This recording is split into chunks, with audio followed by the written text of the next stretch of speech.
Hello again, I'm John Ray on the Price and Value Journey. I recently finished a book called We Need to Talk, How to Have Conversations That Matter by Celeste Headlee. It's a book I highly recommend, by the way, for a number of reasons, a couple of which I'll talk about here.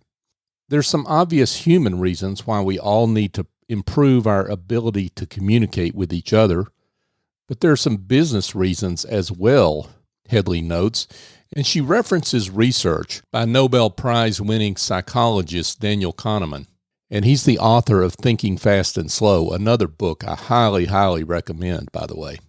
She points out that in Kahneman's research, he finds that most people would rather do business with someone that they like and trust than someone they dislike. I realize that may seem like a no-brainer to you and to all of us, but get this.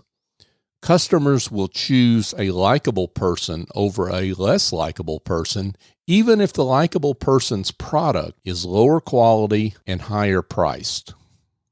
Professional services providers, what this means is that our degrees and certifications don't mean as much as we'd like to think. It's not that they're not important.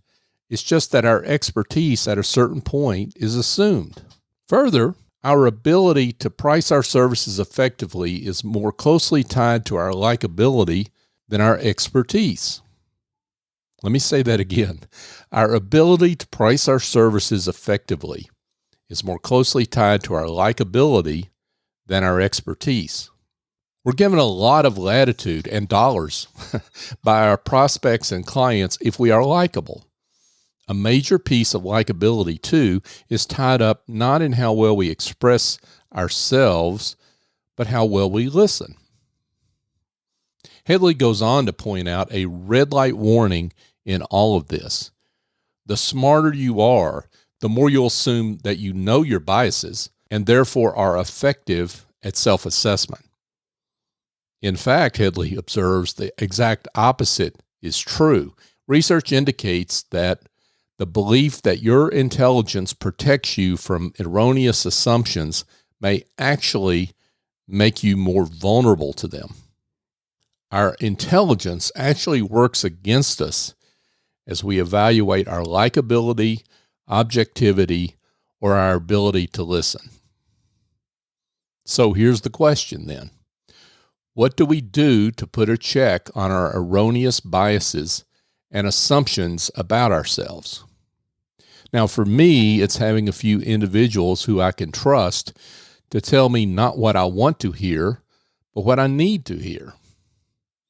So what works effectively for you, or what do you need to introduce in your practice?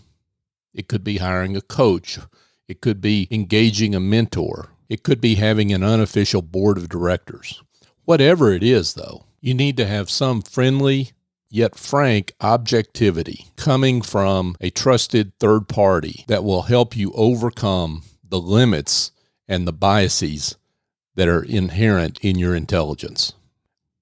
I'm John Ray on the Price and Value Journey. Past episodes of this series can be found at pricevaluejourney.com.